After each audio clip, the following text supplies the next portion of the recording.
Hey guys, welcome back. Was asked a question recently by a friend.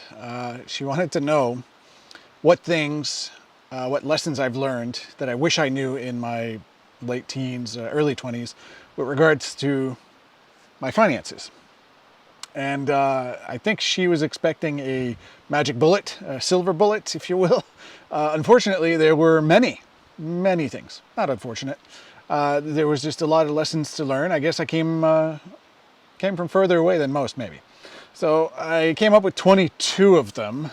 I wrote them down. I can't necessarily memorize or ramble off 22 of these. So here's a few. It's more fun being talked about than talking about someone. And so complaining, judging, gossip, it's entertaining at the time. It's definitely better than boredom, depending on where you work. I find that usually happens on jobs. But trust me, live your life and be talked about. You will have so much more fun. Number two, stop complaining. Just stop. One of my previous bosses probably see this and laugh out loud because, I complained quite a bit, too much, and honestly, it brought nothing, absolutely nothing, both to the job conditions, the company, nothing. Stop complaining. Number three, you get what you pay for. Now, I've always been pretty good at this, but just basically don't expect champagne on a lemonade budget. Don't go overboard, right? Like, at some point you're just paying for the brand, you're paying for the fanciness or the flash of it, but there is a difference in quality that does connect directly to the price and eventually also to support. When it comes to power tools and stuff like that, I like to do a lot of work and little projects around the house, and definitely, you can get some cheap stuff out of China with basically no brand name, no support, and when it dies you got to buy a new one. Depending on the project, especially if you're monetizing off of this, it's a definite pain. Could be the same thing with shoes. You can buy a $10 pair of shoes, I'm sure. Probably won't be as good, and it might not be as comfortable, and potentially might cause long-term damage to your walking. So anyway, enough on that. You get what you pay for. Number four, don't take things personally. Actually, nothing is personal.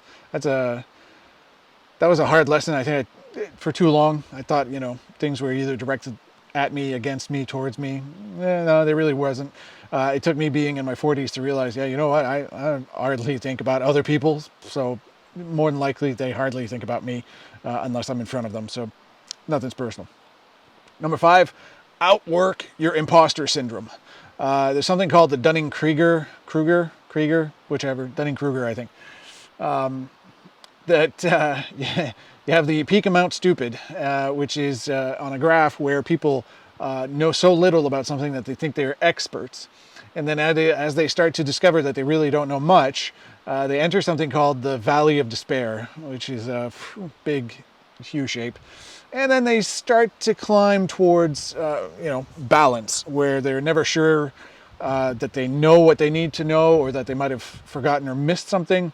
And a lot of people suffer from this as an imposter syndrome. Steve Jobs had it. I think most of us do, really. And there's an easy secret to overcome it. Outwork it. Just bear down on the issue and outwork it, out-research it. Number six, playing small doesn't serve anyone. Everybody knows the old go big or stay home, or holding back doesn't pay off for you. You might think you're saving either on energy, on money at the beginning. You won't get the lessons you're supposed to get, more likely. The people on the other side, if there are any, won't get the output or the quality that they're looking for. It just doesn't pay off all around. Number seven, success is personal. Don't compare. Oh, wish I knew this one like when I was a teenager even, because everything was a comparative. Clothing even, everything in high school, who has what binders, what kind of pens you use, everything is a comparative. And then we tend to carry that forward into our lives, early adulthood. Success is entirely you measure it. Don't compare yourself to, the people who are having kids, people who are getting married, the people who are having great careers or whatever it is. No, it's something that's personal to you. You measure it. And if you're not or if you don't feel like you're reaching it, that's on you, but don't look at the guy next to you. Number 8, recalibrate often. A couple of friends come to mind here, one of which ended up in a career that he truly enjoyed the work. He didn't enjoy the politics and the administration of it. He was a lab tech at a hospital, doing blood tests and all kinds of stuff. And, truly enjoyed the work, enjoyed the healthcare of it, enjoyed, helping people and patients and finding out, what's wrong and how to cure it. Absolutely detested working for the hospital administration, the government background that goes with this, because you're a client of the government if you're sick, so the government pays the hospital, therefore you're never really a client of the hospital. It was just, he did not enjoy that at all, and after several years he made a career change, and kudos to him to coming to the realization, because he was getting increasingly unhappy, and it was all for the better.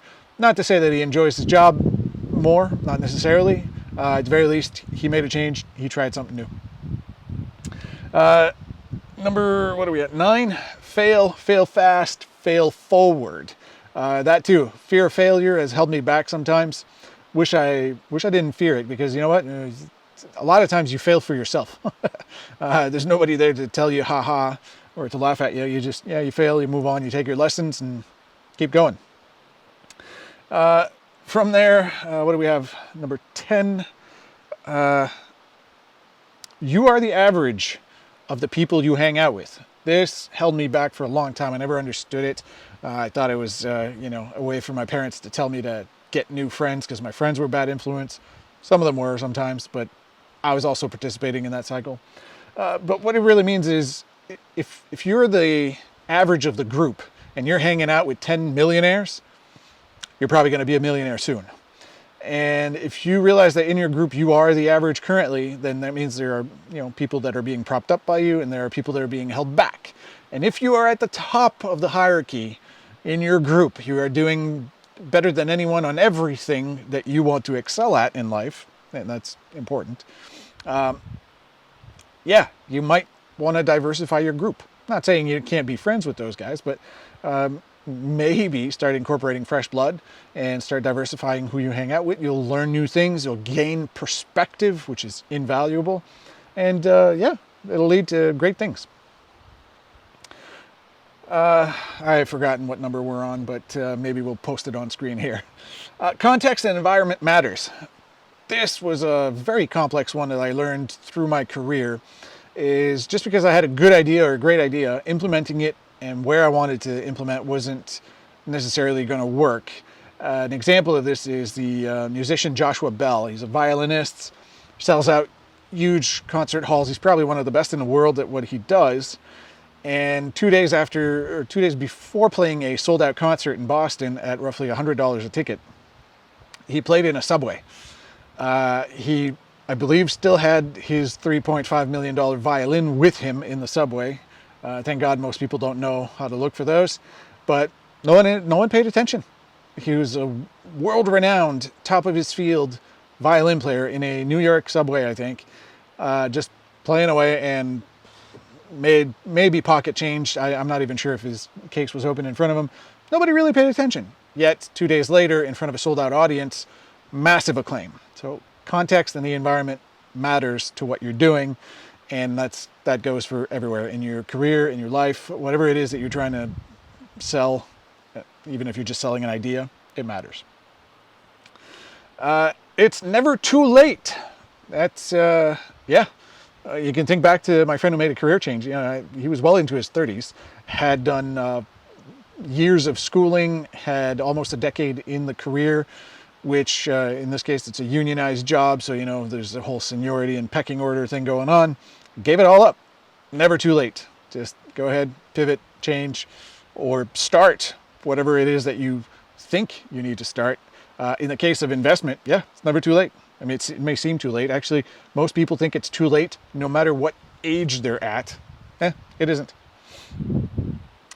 Define what you want clearly with as much detail as possible. I still suffer from this one sometimes. If I don't define exactly what I'm looking for, how will I know if I'm achieving my target or if I'm reaching my destination?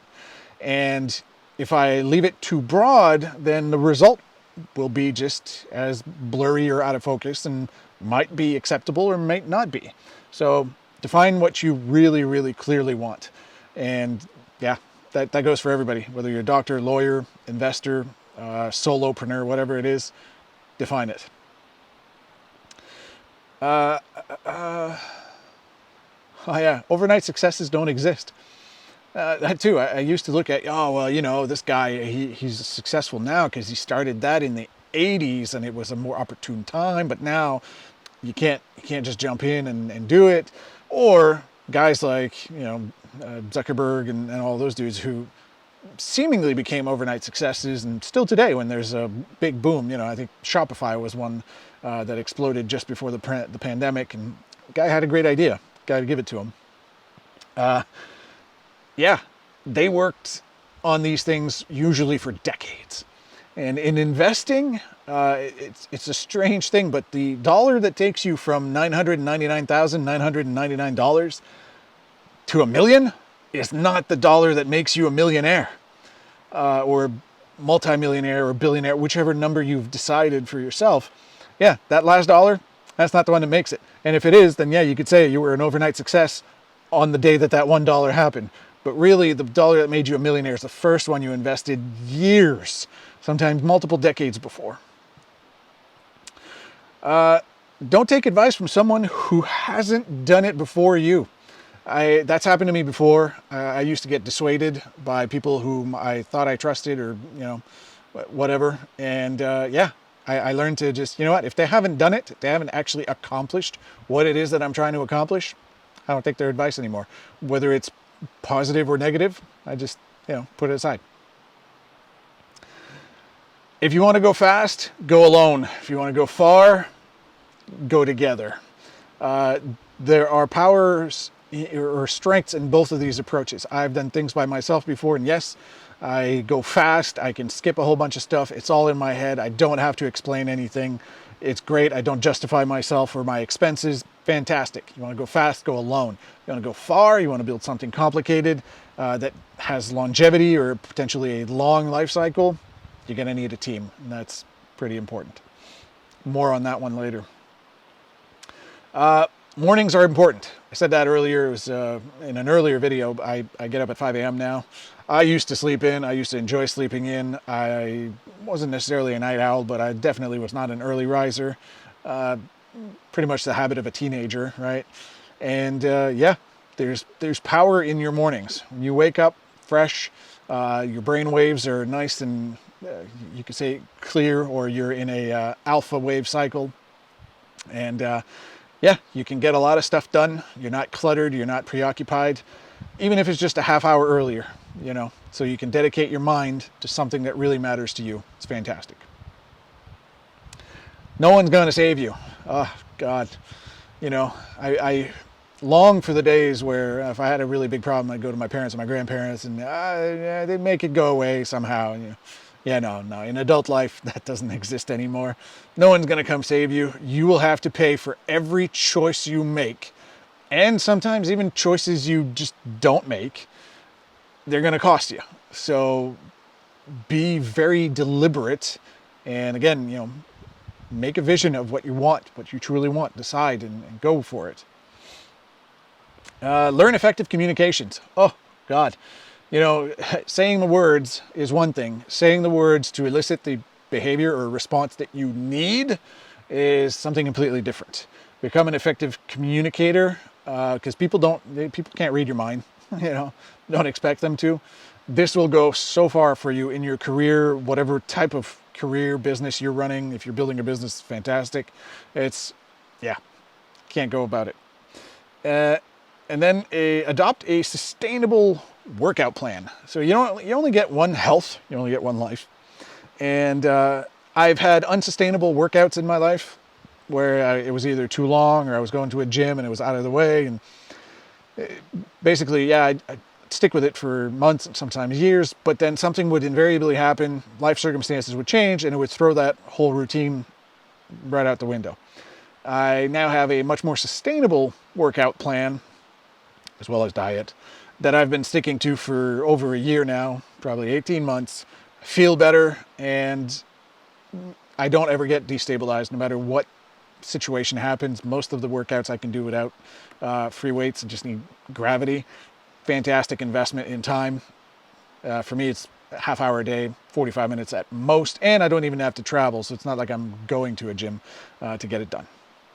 So that's about it. I think there was roughly 20 in there. I don't know. I'll do a recap later. But yeah, all of these things have changed how my financial life unfolds. There was either things holding me back, things I didn't know were obstacles, and yeah, they all played a part as individual lessons into making me slightly better at either investing, spending or not spending, budgeting, all of these things. Anyway, thanks for watching. Please subscribe.